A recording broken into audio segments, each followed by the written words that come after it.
Hey, salut à tous et bienvenue dans la cabane livresque. Je suis super contente de vous retrouver aujourd'hui pour vous présenter ma pile à lire du mois d'octobre et les nouveautés du coup qui vont en découler. Ça se sent, clairement ça se sent qu'on est dans le mois d'octobre, qu'Halloween arrive parce que j'ai du thriller, j'ai des sorcières, j'ai des zombies, j'ai des enquêtes, j'ai plein de choses à vous présenter et je commence tout de suite. Le premier, je crois que c'est celui qui me donne le plus envie dans toute cette pile, c'est Axa Haven de Sacha Peyton Smith aux éditions Casterman. Alors moi j'ai reçu en rouge, mais je crois que l'édition finale est en bleu, donc je vous la montrerai. Et on est sur une jeune femme qui un soir en sortant du travail se fait agresser. De là, elle découvre qu'elle a des pouvoirs, elle a de la magie et du coup elle va intégrer une école, une académie de sorciers. Mais elle, clairement, son seul souhait, c'est de savoir ce qui s'est passé pour son frère qui a mystérieusement disparu. Elle va passer un pacte avec un magicien qui va le faire revenir pour qu'il leur en dise plus. Il va y avoir une guerre de sorcières. Enfin bref, ça part un peu dans tous les sens, mais ça a l'air extraordinaire. Il y a de la magie, des sorcières, une enquête, tout ce qu'il faut pour faire un bon récit. Voilà, enfin c'est celui qui me tente le plus vraiment, et je pense qu'il y a de quoi faire parce qu'il fait quand même presque 600 pages. Bref, j'adore. Euh, Toujours le 5 octobre, ça pour le coup on passe à un petit jeunesse hein, pour 9 ans, Franny Casten, pardon, Savante folle, le réveil du monstre sandwich de Jim Betton aux éditions Bayard Frisson. Alors je vous le montre un petit peu parce qu'il y a des illustrations. Alors je dirais que c'est Kitty, mais en vrai elle fait franchement, elle fait un peu peur. Hein. Même les illustrations, alors a priori elle aime pas l'école, elle aime pas les Barbies, elle aime pas les fleurs et du coup elle va tout faire pour créer des choses un petit peu flippantes. Voilà, tout ce qu'on aime pour les petits jeunes qui souhaitent vivre Halloween à fond. Ensuite on est toujours sur le 5 octobre. Oui, oui, 5 octobre. On passe à Broussailles d'Éléonore de Villepoix aux éditions Hachette. Et là, on est dans le monde des oiseaux. Et dans ce monde, des œufs ont mystérieusement disparu. Donc tous les oiseaux se réunissent et ils décident de créer une brigade. Et du coup, cette brigade, il va notamment y avoir un pigeon, un rouge-gorge et le dernier, je me souviens jamais, une corneille qui vont partir à l'aventure pour découvrir ce qui s'est passé. Voilà, ça a l'air féerique. D'ailleurs, il y a quand même plein de petits ornements sur le livre. Il y a aussi voilà, des petites notes dans les marges. Enfin bref, ça a l'air vraiment chouette.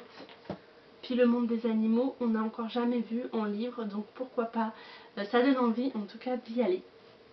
Alors le prochain, toujours le 5 octobre, là c'est un petit roman historique pour les plus jeunes, le secret d'Iliana de Jean-Luc Marcassel.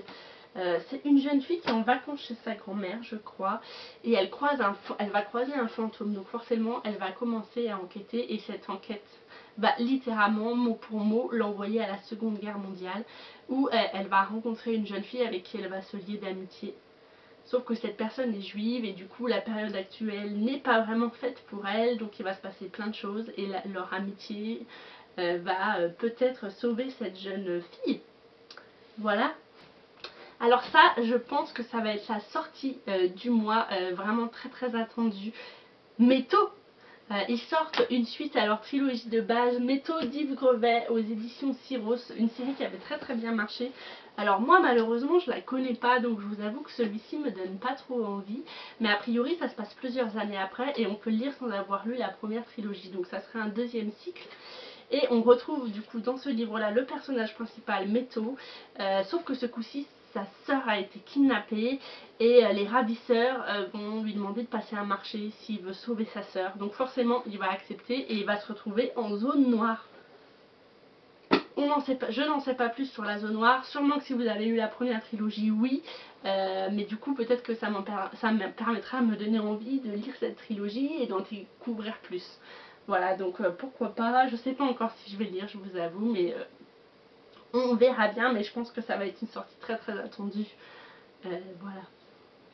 Ensuite on passe au 12 octobre et le 12 octobre j'ai un paquet de sorties à vous présenter et on se rapproche d'Halloween très clairement. Je vous avoue, j'ai presque que des livres qui font peur, à part peut-être celui-ci, Enid et ses sœurs Malika Ferjuk, illustré par Lucie Durbiano chez Bayard Jeunesse. Alors je vous montre, voilà, petit roman illustré. On suit 5 sœurs. Voilà, les aventures de 5 sœurs, racontées par la plus jeune, je crois, qui s'appelle notamment Enid. Et on va les suivre sur une année, donc c'est classé par saison d'ailleurs, je crois. Donc voilà, ça a l'air vraiment tout doux parce que Malika Ferjuk, pardon, voilà, sa plume n'est plus à démontrer. Donc j'ai hâte de découvrir parce que je crois que j'en ai jamais lu. Donc voilà, j'ai hâte de voir comment elle écrit et ce que ça peut raconter. Et là, on attaque dans le dur du dur. Vampire, mode d'emploi d'Alex Foulk chez Bayard Jeunesse. Et là, on suit une jeune vampirette qui est à l'école et qui a beaucoup de pression. Parce que sa famille... Pardon, je les mets par terre. Parce que sa famille, ils ont toujours été parfaits. Ils ont toujours eu les premières notes. Ils ont toujours tout réussi dans leur circuit de vampire. Et du coup elle a beaucoup de pression sur ses épaules, sauf qu'elle n'est pas forcément comme sa famille, il va lui arriver plein de mésaventures. Je crois qu'il est un petit peu illustré aussi, je vous ai pas montré. Ah, voilà, il est un petit peu illustré aussi. Donc, pourquoi pas. Oh, un petit rat. Voilà pour celui-ci. À moi de Delilah Dawson chez Bayard Jeunesse. Clairement, rien que la couverture, moi, ça me donne des frissons. Je suis pas du tout livre d'horreur, je suis pas du tout livre qui font peur. Mais bon, là, c'est vraiment pour la jeunesse, donc je me dis pourquoi pas. Et là, clairement, on est sur un résumé assez basique. Une jeune famille qui déménage dans une nouvelle maison à la campagne. Et les jeunes gens vont vite découvrir que les anciens propriétaires sont pas totalement partis. Voilà, franchement, j'ai rien d'autre à dire. Rien que ça donne vraiment envie. Mais je pense que je vais pas le lire de nuit, celui-là. Bref, je vous en dirai plus. Ensuite, j'adore la couverture de celui-là. L'école de minuit de Maëlle Dessart chez Rajo, qui sort toujours le 12 octobre. Et là, on suit un Simon, un jeune mi-vampire, mi-démon qui intègre une école avec des monstres, des zombies, tout ce que vous voulez pour faire une bonne école de sorciers. Et forcément, il débarque là-dedans, il va y avoir des disparitions mystérieuses, donc il va commencer à enquêter, et il va lui arriver plein de choses. Et a priori, c'est bourré d'humour. Voilà, donc pourquoi pas. Alors là, on sort un petit peu d'Halloween pour le coup. C'est un petit conte jeunesse, Robin des Garrigues d'Éric de Kermel, illustré par Anthony Faure chez Bayard Jeunesse. Je vous montre parce que c'est vraiment illustré à l'intérieur et ça a l'air vraiment trop joli. Et là, donc c'est une petite famille aussi qui déménage de la ville à la campagne.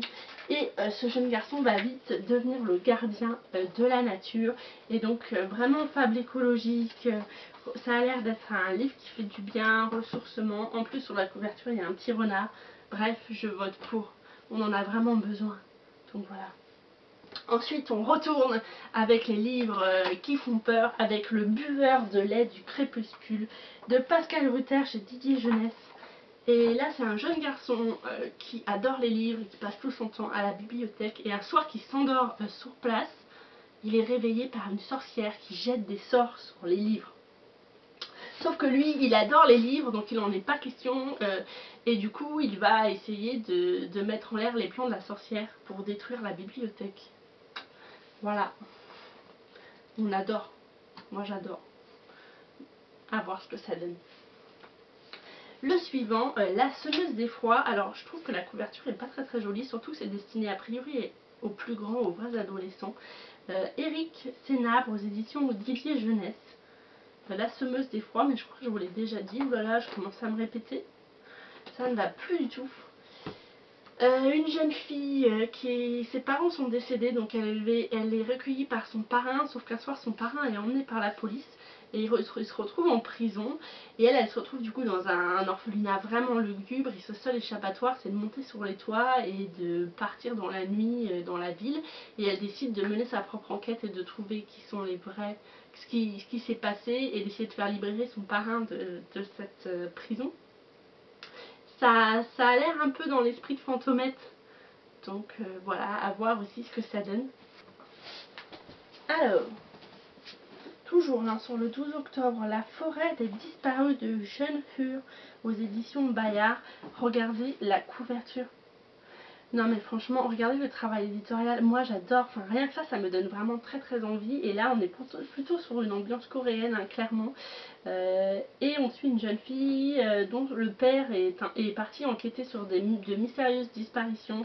Sauf que son père ne rentre pas, il disparaît à son tour, et du coup elle décide d'aller sur place et de découvrir ce qui s'est passé. Et elle va se retrouver en fait mêlée, elle va découvrir qu'il y a bien plus que cela. Notamment plusieurs jeunes filles qui ont disparu, mais pas disparu n'importe où, ils ont disparu dans une forêt un petit peu sombre, une forêt qui cache bien son jeu, où il doit se passer plein de choses. Bref, j'ai trop envie de le lire, celui-là aussi. Voilà, ensuite on change un peu de registre de nouveau, et là je vous présente Furia de Yamil Saïd Mondes aux éditions Slalom. C'est un petit roman qui se passe en Argentine. Une jeune fille dont la passion est le football, c'est toute sa vie. D'ailleurs elle voudrait en faire carrière, sauf qu'en Argentine c'est très mal vu pour une fille. Il n'y a presque que les jeunes hommes qui sont destinés à faire carrière dans le football, sauf que eux elle n'est pas d'accord avec ça et elle va se battre pour ses droits. Alors je vous avoue, le foot et moi ça fait deux. D'ailleurs le sport en général et moi ça fait deux. Mais le féminisme, le girl power, j'adore. Donc pourquoi pas. En plus l'homme ils font des choses pas trop mal en ce moment. Donc je ne dis pas non. Ensuite, le 13 octobre, ça y est, on avance un peu dans les dates, il m'en reste plus que 3 à vous présenter, hein, on tient le bout.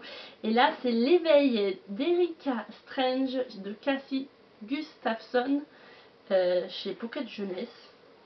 Alors, je vous montre parce qu'il y a des illustrations. Voilà, alors là on suit, a priori c'est un livre à deux voix, une jeune fille et un jeune garçon qui sont ensemble, et en fait au lendemain d'une soirée, ni l'un ni l'autre ne se souviennent de ce qui s'est passé. Donc a priori au fil du roman on va remonter, on va découvrir au fur et à mesure ce qui s'est passé, et c'est illustré parce que la jeune fille a priori elle est fan de bande dessinée, elle est fan de comics, et en fait elle va trouver échappatoire là-dedans. Donc c'est pour ça qu'il y a des illustrations, ça a l'air très pop culture et ça a l'air très intriguant, parce qu'on ne sait vraiment pas du tout nous-mêmes ce qui s'est passé cette fameuse soirée là, donc j'ai hâte tout simplement. Alors là on part sur un thriller, je pense qu'il va être très haletant, c'est le deuxième de Daniel Thierry aux éditions Tyros qui s'appelle Obsession. Alors c'est une jeune femme qui rentre à la fac, qui est fan de criminologie.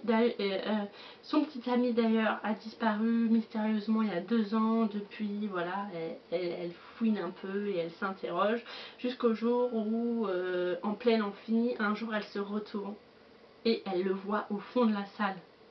Alors forcément, absolument personne ne veut la croire, mais elle est persuadée de ce qu'elle a vu, donc elle va de nouveau enquêter comme une folle pour découvrir ce qui se passe.